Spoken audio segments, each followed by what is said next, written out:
সকাল বন্ধুরা, সকাল সকাল আজকে ব্লগটি শুরু করলাম। আর আজকে হচ্ছে রবিবার। তো রবিবার আজকে একটা স্পেশাল দিন, তোমরা তো টাইটেল দেখেই সেটা বুঝে গেছো। তো সকাল থেকেই আজকে চা ঠা সব খাওয়া হয়ে গেছে আমাদের। আজকে চায়ের সাথে বিস্কিট খেয়েছি আর তার সাথে একটা ব্রেড সেকে খাওয়া হয়েছে। আর এবারে ভাত বসিয়ে দিচ্ছি, চাল ধুচ্ছি, ভাত বসাচ্ছি, তারপর রান্নাবান্না করবো। তবে তেমন কিছু স্পেশাল আইটেম কিছু নেই আজকে। এমনি পাবদা মাছ হবে, আর একটু চিকেন ভাপা করবো, আর টক ডাল, আর তার সাথে একটা কোনো তরকারি যদি হয়, মানে সিম্পল এমনি ঘরোয়া রান্নাই হবে আজকে। তা এই অর্কিড বলছে যে মা আজকে দিনটা কিছু সেলিব্রেশন হবে না। তা আমি বলছি যে তুই কর, তুই সেলিব্রেট কর, পার্টি দে, কেক কাট। তুই করবি না? বাবা মাটা তো ছেলেমেয়েরা করে, তো তুই কিছু করবি না?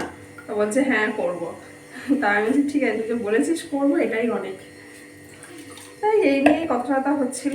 আর এই যে চাল ধোয়া জল গাছের জন্য খুবই উপকারী, তাই সেটা আমি গাছে দিই। আর এই চালের জলটা তো ধুয়ে আমি রেখে দিই, তার কারণ গাছ আছে আমার, সেই গাছের মধ্যে দেবো বলে। আমাদের ট্যাঙ্কের জলটা একটু নোনা, সেই জন্য বাইরে থেকে আমাদের টিউবওয়েল আছে, সেখানে জলটা দিয়ে আমি চাল ধোয়া জলটা রাখি, যাতে গাছের কোনো ক্ষতি না হয়। এই ভাত বসিয়ে দিচ্ছি। আর যা গরম পড়েছে, তো এই গরমের মধ্যে কি রান্না করব, কি খাবো, কিছুই ভালো লাগে না। রান্না বান্না করে খেতে যেন ইচ্ছে করে না। মনে হয় এত তেল মশলা, মানে রান্না খেতে ইচ্ছা করে না। মনে হয় যেন হালকা কিছু খাবার খাই, টক ডাল খাই, টক দই খাই। এইসব শরীর ঠান্ডা রাখে ঠিকই, তবে এইসবই যেন খেতে ইচ্ছা হয়। খুব একটা তেল মশলা ঝাল মশলা, হ্যাঁ মাঝে মধ্যে তো ইচ্ছা করে, কিন্তু গরমে সবসময় ভালো লাগে না। তাই ভাবছি কি রান্না করব, কি করব। তো চলো বাকি কাজগুলো পর করতে থাকি। আর এদিকে তোজো এই যে সকালবেলা একটু খেতে বসেছে, মানে ও ছিল না বাড়িতে, ও গিয়েছিল হচ্ছে ওর গানের রিহার্সাল ছিল, কারণ সামনে 25শে বৈশাখ আসছে, তো ও প্রোগ্রাম করছে, মানে ওর স্যারের একটি প্রোগ্রাম হবে। সেই 25শে বৈশাখ ঠিক হবে না, হবে 26শে বৈশাখ, কারণ 25শে বৈশাখ বিভিন্ন জায়গায় অনুষ্ঠান থাকে, তাই ওর স্যার প্রতি বছর 26শে বৈশাখটাই করে। তো সেই অনুষ্ঠানের রিহার্সালে ও গেছিলো, তাই ছিল না বাড়িতে, এসে এখন দুটো টিফিন করছে। আর যেহেতু ম্যারেজ অ্যানিভার্সারি, সেই হিসাবে কিছু রান্নাবান্না যা প্রিপারেশান করছি, তাতে হচ্ছে এই পটল চিংড়ি করছি। পটলটা ভেজে নিয়েছি, আলুটাও ভেজে নিয়েছি, আর এই মশলাটা ভালো করে কষিয়ে নিচ্ছি, তার সাথে চিংড়ি মাছ ভেজে নিয়েছি। তো দারুণ টেস্টি রান্নাটা হয়েছিল। আর এরপরে চলে আসছি চিকেন ভাপায়। তো এই রেসিপিটা তোমাদের সাথে শেয়ার করছি। প্রথমে এই আদা পেঁয়াজ রসুন সব আমি কুচি কুচি করে কেটে নিয়েছি। এগুলো কিন্তু আমি শিলে বাটবো না, এগুলো কুচি কুচি করে কেটেই নেব। আর এই শিলনোড়ায় হচ্ছে সর্ষে, পোস্ত, কাঁচা লঙ্কা আর একটু কাজু বাদাম কিশমিশ বাটাও দিতে হতো, তো আমি কাজু কিশমিশ বাটাটা দিইনি, আমার ওই মুহূর্তে ছিল না বলে। তো ওই বাটাটা দিলেও ভালো হয়। আর এই সব মশলাটা একসাথে করে পেস্ট করে নিচ্ছি, নিয়ে এবার চিকেনগুলো দিয়ে দেবো, দিয়ে মাখিয়ে নেবো। প্রথমে মশলাটাকে ভালো করে মাখিয়ে নিতে হবে, তারপরে এই চিকেনগুলো দিয়ে তার উপরে সর্ষে তেল দিয়ে আলাদা করে অল্পই তেল দেবো, বেশি তেল লাগে না এখানে, অল্প তেল দিয়ে ভালো করে এটা মাখিয়ে নিয়ে এবার টক দই দেবো। চিকেন ভাপাতে টক দইটা একটু পরিমাণটা বেশি লাগে, কারণ এই দইটার ওপরেই চিকেনটা সেদ্ধ হবে আর গ্রেভিটাও তৈরি হবে, তাই একটু পরিমাণটা বেশি দিয়ে ভালো করে ম্যারিনেট করে নিয়ে কিছুক্ষণ ম্যারিনেট করে রাখতে হয়, 10 মিনিট মতন, না রাখলেও চলে, তবুও কিছুক্ষণ আমি রেখে নিয়ে তারপরে সেটাকে করেছি। এই যে ভালো করে মেখে নিয়েছি। আর কড়াইতে যখন দেব, কড়াইটা প্রথমে ভালো করে একটু গরম করে নেব, গরম করে নিয়ে তাতে কিন্তু পুরো ম্যারিনেট করা মাংসটাই ঢেলে দেবো। এতে কিন্তু একটুও তেল পড়বে না, তেল ছাড়াই, মানে অল্প তেলে যারা সুস্বাদু রান্না খেতে চান সেই হিসাবে কিন্তু খুব বেস্ট। আর এই যে মশলা মাখা যে জলটা ছিল, সেইটা সামান্য একটু ওপর থেকে চারিদিকে ছড়িয়ে দিয়ে দেবো। আর এর ওপর থেকে একটুখানি কাঁচা সর্ষের তেলও ছড়িয়ে দেওয়া যায়, কারণ এর ফ্লেভারটা খুব ভালো লাগে, যারা চাইবেন তারা স্কিপ করে দিতে পারেন। আর তার সাথে কিছু চেরা কাঁচা লঙ্কা দিয়ে দিলাম, দিয়ে এইরকমভাবে বাটি ঢাকা দিতে হবে। ওপর থেকে কিন্তু কড়াইয়ের ওপর থেকে ঢাকনা দিলে হবে না, ওরকমভাবে বাটিটা যাতে ওইটুখানি মাংসটাকে যাতে কভার করে, সেইরকমভাবে বাটি ঢাকা দিতে হবে। তারপরে কিছুক্ষণ সিম আঁচে রেখে দিয়ে এই যে আমার চিকেন ভাপা রেডি।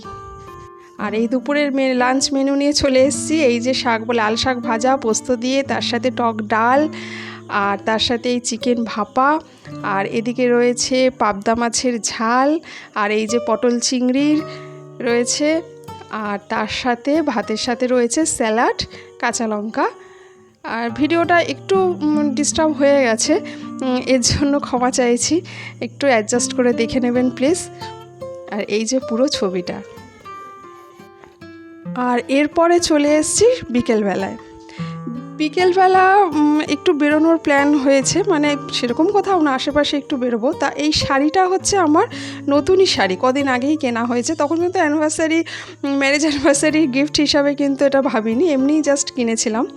তো এখন সেটা এই দিন উপলক্ষে কাজে লেগে গেল। এখন আমার হাজব্যান্ড বলছে এটাই আমার তরফ থেকে গিফট হয়ে গেছে, কিন্তু সেই হিসাবে মোটেই এটা কেনা হয়নি। কেমন হয়েছে অবশ্যই জানাবেন। Happy anniversary! Thank you, welcome. It is the best gift of today. Okay. আচ্ছা, ও এটা বানিয়েছে নিজের হাতে।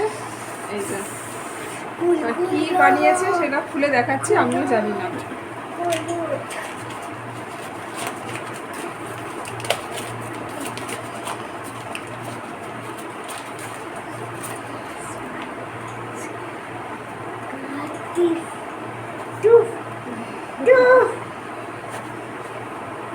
ও আচ্ছা আচ্ছা, এই যে এটা ক্লে দিয়ে বিভিন্ন রকম মানে ইয়ে বানিয়েছে আর কি, বিভিন্ন রকম কি বলবো আর, হ্যাঁ বিভিন্ন রকম মডেলের ছবি এই সমস্ত। এগুলো এখনো শুকায়নি, শুকাবে। যেমন এই একটা তুলে একটু দেখাচ্ছি, এটা হচ্ছে দেখা যাচ্ছে না, এই যে এটা হচ্ছে একটা কি পাবে, এটা Star. একটা স্টার, এটা একটা স্টার বানিয়েছে। এই যে এরকমই কিছু ছোট ছোট আরো বিভিন্ন রকম জিনিস আছে। এই যে Yeah. নিজেরই বানিয়েছি। নিজের আইডিয়া করে, নিজের বুদ্ধি করে করেছে, তো এটাই অনেক পরম পাওয়া। খুব ভালো হয়েছে, খুব সুন্দর হয়েছে। এরপরে চললাম একটু বাইরে ঘুরু করতে। হ্যাঁ, এই জলের ব্যাগটা নিয়েছো? তা খালি বোতলটা নিয়ে আয় তাহলে।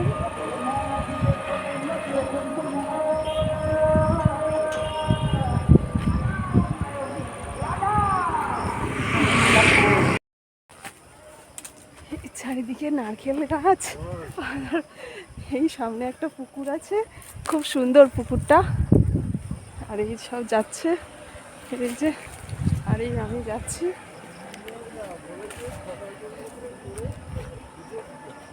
এই করমচা গাছে কাটা, তো যে বলে কাটা কেন গাছে, আর বলছি করমচা গাছে এরকম কাটা থাকে।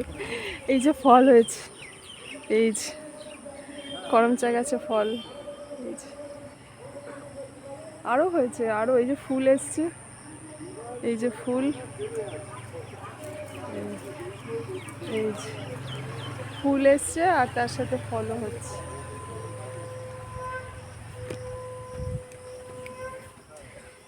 এই যে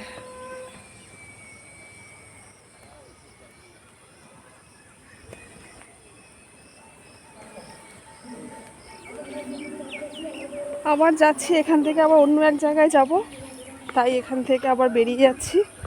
সন্ধে হয়ে আসছে, তাড়াতাড়ি বেরোতে হয় এই গরমের মধ্যে।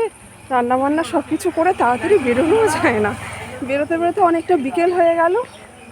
তো সন্ধে হয়ে আসছে, দেখি আবার অন্য জায়গায় অন্য কোথাও যাব। বিকেলের পরিবেশটা ভীষণই সুন্দর ছিল, খুব মনোরম পরিবেশ, আর প্রচণ্ড হাওয়া দিচ্ছিল। আর এরকম একটা পুকুর পাড়, তার চারিদিকে গাছপালা, সত্যিই ভীষণ ভালো লাগে।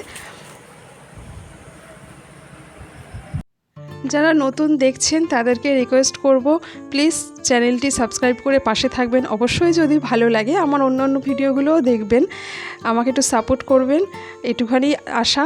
আজকে ম্যারেজ অ্যানিভার্সারির দিনটা ভালোই কাটলো। আপনাদের কেমন লাগলো ভিডিওটি অবশ্যই জানাবেন। আজকে তাহলে আসি, টাটা।